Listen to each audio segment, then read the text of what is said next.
Rut pasal 1 ayat 1 hingga ayatnya yang ke-22. Rut dan Naomi.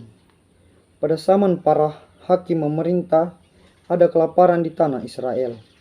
Lalu pergilah seorang dari Betlehem Yehuda beserta istrinya dan kedua anaknya laki-laki ke daerah Moab untuk menetap di sana sebagai orang asing. Nama orang itu ialah Elimelek, nama istrinya Naomi, dan nama kedua anaknya Mahlon dan Kilion. Semuanya orang-orang Efrata dari Betlehem Yehuda, dan setelah sampai ke daerah Moab, diamlah mereka di sana. Kemudian matilah Elimelek, suami Naomi, sehingga perempuan itu tertinggal dengan kedua anaknya. Keduanya mengambil perempuan Moab, yang pertama bernama Orpa, yang kedua bernama Rut, dan mereka diam di situ kira-kira 10 tahun lamanya. Lalu matilah juga keduanya, yakni Mahlon dan Kilion, sehingga perempuan itu kehilangan kedua anaknya dan suaminya. Kemudian berkemaslah ia dengan kedua menantunya, dan ia pulang dari daerah Moab, sebab di daerah Moab ia mendengar bahwa Tuhan telah memperhatikan umatnya dan memberikan makanan kepada mereka. Maka berangkatlah ia dari tempat tinggalnya itu bersama-sama dengan kedua menantunya. Ketika mereka sedang di jalan untuk pulang ke tanah Yehuda, berkatalah Naomi kepada kedua menantunya itu, "Pergilah, pulanglah masing-masing ke rumah ibunya. Tuhan kiranya menunjukkan kasih-Nya kepadamu, seperti yang kamu tunjukkan kepada orang-orang yang telah mati itu dan kepadaku. Kiranya atas karunia Tuhan kamu mendapat tempat perlindungan masing-masing di rumah suaminya." Lalu diciumnyalah mereka, tetapi mereka menangis dengan suara keras dan berkata kepadanya, "Tidak, kami ikut dengan engkau pulang kepada bangsamu." Tetapi Naomi berkata, "Pulanglah, anak-anakku. Mengapakah kamu turut dengan aku? Bukankah tidak akan ada lagi anak laki-laki yang kulahirkan untuk dijadikan suamimu nanti? Pulanglah, anak-anakku, pergilah, sebab sudah terlalu tua aku untuk bersuami. Seandainya pikirku ada harapan bagiku, dan sekalipun malam ini aku bersuami, bahkan sekalipun aku masih melahirkan anak laki-laki, masakan kamu menanti sampai mereka dewasa? Masakan karena itu kamu harus menahan diri dan tidak bersuami? Janganlah kiranya demikian, anak-anakku. Bukankah jauh lebih pahit yang kualami daripada kamu, sebab tangan Tuhan teracung terhadap aku." Menangis pula mereka dengan suara keras. Lalu Orpa mencium mertuanya itu minta diri, tetapi Rut tetap berpaut padanya. Berkatalah Naomi, "Telah pulang iparmu kepada bangsanya dan kepada para allahnya. Pulanglah mengikuti iparmu itu." Tetapi kata Rut, "Janganlah desak aku meninggalkan engkau dan pulang dengan tidak mengikuti engkau. Sebab kemana engkau pergi, ke situ jugalah aku pergi, dan di mana engkau bermalam, di situ jugalah aku bermalam. Bangsamulah bangsaku, dan Allahmulah Allahku. Di mana engkau mati, aku pun mati di sana, dan di sanalah aku dikuburkan. Beginilah kiranya Tuhan menghukum aku, bahkan lebih lagi daripada itu, jikalau sesuatu apapun memisahkan aku dari engkau, selain daripada mati." Ketika Naomi melihat bahwa Rut berkeras untuk ikut bersama-sama dengan dia, berhentilah ia berkata-kata kepadanya. Dan berjalanlah keduanya sampai mereka tiba di Betlehem. Ketika mereka masuk ke Betlehem, gemparlah seluruh kota itu karena mereka, dan perempuan-perempuan berkata, "Naomi kah itu?" Tetapi ia berkata kepada mereka, "Janganlah sebutkan aku Naomi, sebutkanlah aku Mara, sebab Yang Maha Kuasa telah melakukan banyak yang pahit kepadaku. Dengan tangan yang penuh aku pergi, tetapi dengan tangan yang kosong Tuhan memulangkan aku. Mengapakah kamu menyebutkan aku Naomi? Karena Tuhan telah naik saksi menentang aku, dan Yang Maha Kuasa telah mendatangkan malapetaka kepadaku." Demikianlah Naomi pulang bersama-sama dengan Rut, perempuan Moab itu, menantunya yang turut pulang dari daerah Moab, dan sampailah mereka ke Betlehem pada permulaan musim menuai jelai. Pasal 2 ayat 1 hingga ayatnya yang ke-23, Rut bertemu dengan Boas. Naomi itu mempunyai seorang sanak dari pihak suaminya, seorang yang kaya raya dari kaum Elimelek, namanya Boas. Maka Rut, perempuan Moab itu, berkata kepada Naomi, "Biarkanlah aku pergi ke ladang memungut bulir-bulir jelai di belakang orang yang murah hati kepadaku." Dan saut Naomi kepadanya, "Pergilah, anakku." Pergilah ia lalu sampai di ladang dan memungut jelai di belakang penyabit-penyabit. Kebetulan ia berada di tanah milik Boas yang berasal dari kaum Elimelek. Lalu datanglah Boas dari Betlehem. Ia berkata kepada penyabit-penyabit itu, "Tuhan kiranya menyertai kamu."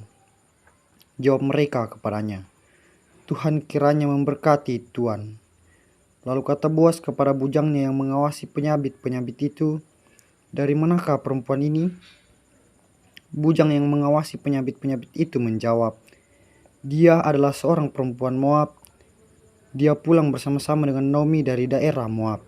Ia berkata, "Izinkanlah kiranya aku memungut dan mengumpulkan jelai dari antara berkas-berkas jelai ini di belakang penyabit-penyabit."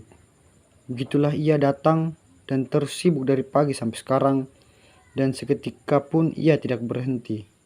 Sesudah itu berkatalah Boas kepada Rut, "Dengarlah dahulu, anakku, tidak usah engkau pergi memungut jelai ke ladang lain, dan tidak usah juga engkau pergi dari sini, tetapi tetaplah dekat pengerja-pengerja perempuan.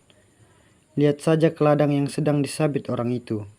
Ikutilah perempuan-perempuan itu dari belakang, sebab aku telah memesankan kepada pengerja-pengerja lelaki, jangan mengganggu engkau.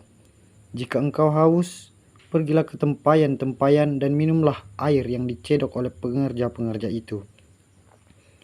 Lalu sujudlah Rut menyembah dengan mukanya sampai ke tanah dan berkata kepadanya, "Mengapakah aku mendapat belas kasihan daripadamu, sehingga Tuhan memperhatikan aku, padahal aku ini seorang asing?" Boas menjawab, "Telah dikabarkan orang kepadaku dengan lengkap segala sesuatu yang engkau lakukan kepada mertuamu sesudah suamimu mati, dan bagaimana engkau meninggalkan ibu bapamu dan tanah kelahiranmu, serta pergi kepada suatu bangsa yang dahulu tidak engkau kenal. Tuhan kiranya membalas perbuatanmu itu, dan kepadamu kiranya dikaruniakan upahmu sepenuhnya oleh Tuhan, Allah Israel, yang di bawah sayapnya engkau datang berlindung." Kemudian berkatalah Rut, "Memang aku mendapat belas kasihan daripadamu, ya Tuanku, sebab Tuhan telah menghiburkan aku dan telah menenangkan hati hambamu ini, walaupun aku tidak sama seperti salah seorang hamba-hambamu perempuan."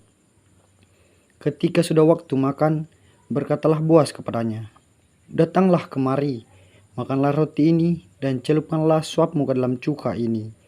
Lalu duduklah ia di sisi penyabit-penyabit itu, dan Boas menunjukkan berti gandum kepadanya.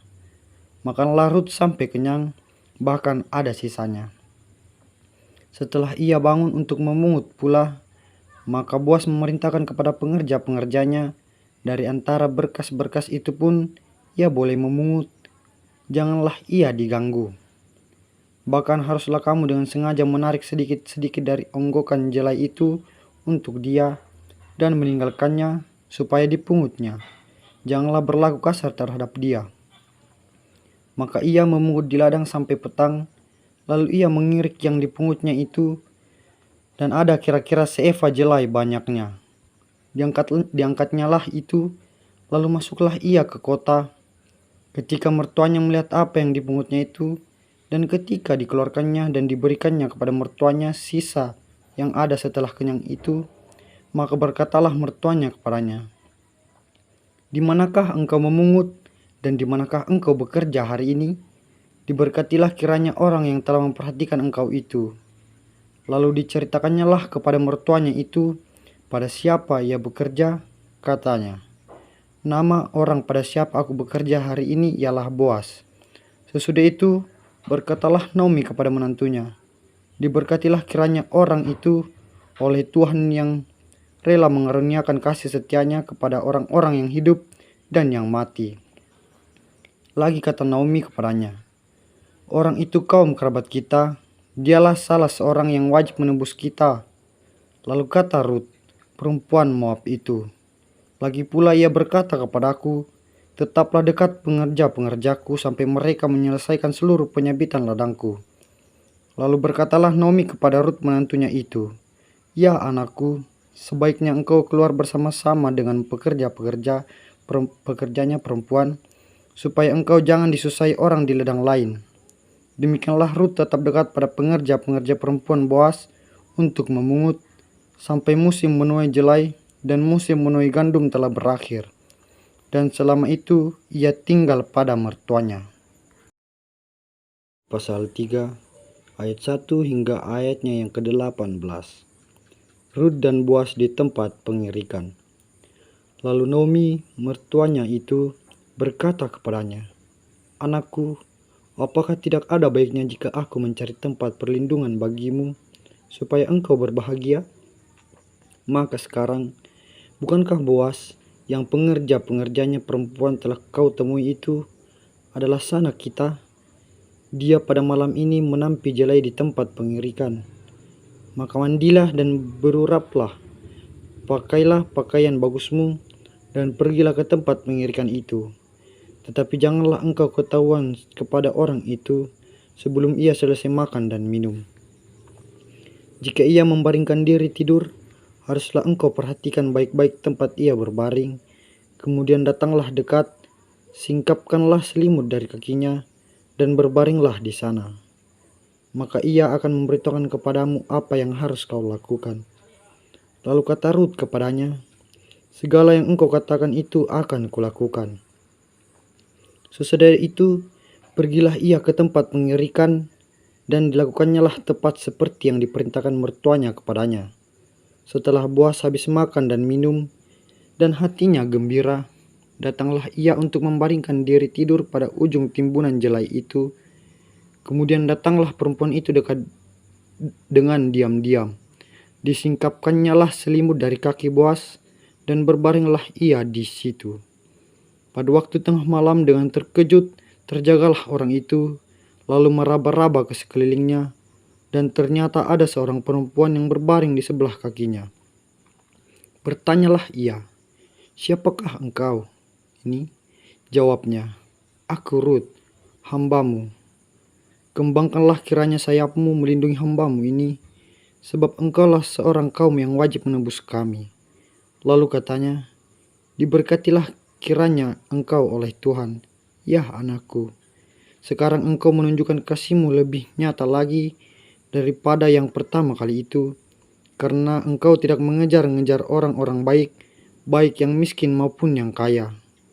Oleh sebab itu, anakku, janganlah takut, segala yang kau katakan itu akan kulakukan kepadamu, sebab setiap orang dalam kota kami tahu bahwa engkau seorang perempuan baik-baik. Maka sekarang, memang aku seorang kaum yang wajib menebus, tetapi walaupun demikian, masih ada lagi seorang penebus yang lebih dekat daripada aku. Tinggallah di sini malam ini, dan besok pagi jika ia mau menebus engkau, baik, biarlah ia menebus. Tetapi jika ia tidak suka menebus engkau, maka akulah yang akan menebus engkau demi Tuhan yang hidup. Berbaring sajalah tidur sampai pagi. Jadi berbaringlah ia tidur di sebelah kakinya sampai pagi, lalu bangunlah ia. Sebelum orang dapat kenal mengenal, sebab kata Boas, janganlah diketahui orang bahwa seorang perempuan datang ke tempat pengirikan. Lagi katanya, berikanlah selendang yang engkau pakai itu, dan tadahkanlah itu. Lalu ditadahkannya selendang itu, kemudian ditakarnyalah 6 takar jelai ke dalam selendang itu. Sesudah itu pergilah Boas ke kota. Setelah perempuan itu sampai kepada mertuanya, berkatalah mertuanya itu, bagaimana anakku? Lalu diceritakannya semua yang dilakukan orang itu kepadanya, serta berkata, yang 6 takar jelai ini diberikannya kepadaku, sebab katanya, engkau tidak boleh pulang kepada mertuamu dengan tangan hampa. Lalu kata mertuanya itu, duduk sajalah menanti, anakku, sampai engkau mengetahui bahwa kesudahan perkara itu, sebab orang itu tidak akan berhenti sebelum diselesaikannya perkara itu pada hari ini juga. Rut pasal 4 ayat 1 hingga ayatnya yang ke-17. Rut menjadi istri Boas. Boas telah pergi ke pintu gerbang dan duduk di sana. Kebetulan lewatlah penebus yang disebutkan Boas itu. Lalu berkatalah Boas, "Hai saudaraku, datanglah dahulu kemari, duduklah di sini." Maka datanglah ia lalu duduk. Kemudian dipilihnya 10 orang dari para tua-tua kota itu dan berkata, "Duduklah kamu di sini." Maka duduklah mereka. Lalu berkatalah ia kepada penebus itu, "Tanah milik kepunyaan saudara kita Elimelek hendak dijual oleh Naomi yang telah pulang dari daerah Moab. Jadi pikirku, baik juga hal itu kusampaikan kepadamu sebagai berikut. Belilah tanah itu di depan orang-orang yang duduk di sini dan di depan para tetua bangsa kita. Jika engkau mau menebusnya, tebuslah. Tetapi jika engkau tidak mau menebusnya, beritahukanlah kepadaku supaya aku tahu, sebab tidak ada orang yang dapat menebusnya kecuali engkau, dan sesudah engkau, aku." Lalu berkatalah ia, "Aku akan menebusnya." Tetapi kata Boas, "Pada waktu engkau membeli tanah itu dari tangan Naomi, engkau memperoleh Rut juga, perempuan Moab, istri orang yang telah mati itu, untuk menegakkan nama orang itu di atas milik pusakanya." Lalu berkatalah penebus itu, "Jika demikian, aku ini tidak dapat menebusnya, sebab aku akan merusakkan milik pusakaku sendiri. Aku mengharap engkau menebus apa yang seharusnya aku tebus, sebab aku tidak dapat menebusnya. Beginilah kebiasaan dahulu di Israel dalam hal menebus dan menukar. Setiap kali orang hendak menguatkan sesuatu perkara, maka yang seorang menanggalkan kasutnya sebelah dan memberikannya kepada yang lain. Demikianlah caranya orang mensahkan perkara di Israel." Lalu penebus itu berkata kepada Boas, "Engkau saja yang membelinya." Dan ditanggalkannya lah kasutnya. Kemudian berkatalah Boas kepada para tua-tua dan kepada semua orang di situ, "Kamulah pada hari ini menjadi saksi bahwa segala milik Elimelek dan segala milik Kilion dan Mahlon aku beli dari tangan Naomi. Juga Rut, perempuan Moab itu, istri Mahlon, aku peroleh menjadi istriku untuk menegakkan nama orang yang telah mati itu di atas milik pusakanya. Demikianlah nama orang itu tidak akan lenyap dari antara saudara-saudaranya dan dari antara warga kota. Kamulah pada hari ini menjadi saksi." Dan seluruh orang banyak yang hadir di pintu gerbang dan para tua-tua berkata, "Kamilah menjadi saksi. Tuhan kiranya membuat perempuan yang akan masuk ke rumahmu itu sama seperti Rahel dan Lea, yang keduanya telah membangunkan umat Israel. Biarlah kau menjadi makmur di Efrata, dan biarlah namamu termasyhur di Betlehem. Keturunanmu kiranya menjadi seperti keturunan Peres yang dilahirkan Tamar bagi Yehuda, oleh karena anak-anak yang akan diberikan Tuhan kepadamu dari perempuan muda ini." Lalu Boas mengambil Rut dan perempuan itu menjadi istrinya, dan dihampirinya lah dia. Maka atas karunia Tuhan, perempuan itu mengandung, lalu melahirkan seorang anak laki-laki. Sebab itu perempuan-perempuan berkata kepada Naomi, "Terpujilah Tuhan yang telah rela menolong engkau pada hari ini dengan seorang penebus. Termasyhurlah kiranya nama anak itu di Israel. Dan dialah yang akan menyegarkan jiwamu dan memelihara engkau pada waktu rambutmu telah putih. Sebab menantumu yang mengasihi engkau telah melahirkannya, perempuan yang lebih berharga bagimu dari 7 anak laki-laki." Naomi mengambil anak itu serta meletakkannya pada pangkuannya, dan dialah yang mengasuhnya. Dan tetangga-tetangga perempuan memberi nama kepada anak itu. Katanya, "Pada Naomi telah lahir seorang anak laki-laki," lalu mereka menyebutkan namanya Obed. Dialah ayah Isai, ayah Daud. Rut pasal 4 ayat 18 hingga ayatnya yang ke-22. Silsilah Daud. Inilah keturunan Peres. Peres memperanakan Hesron. Hesron memperanakan Ram. Ram memperanakan Aminadab. Aminadab memperanakan Nahason, Nahason memperanakan Salmon, Salmon memperanakan Boas, Boas memperanakan Obed, Obed memperanakan Isai, dan Isai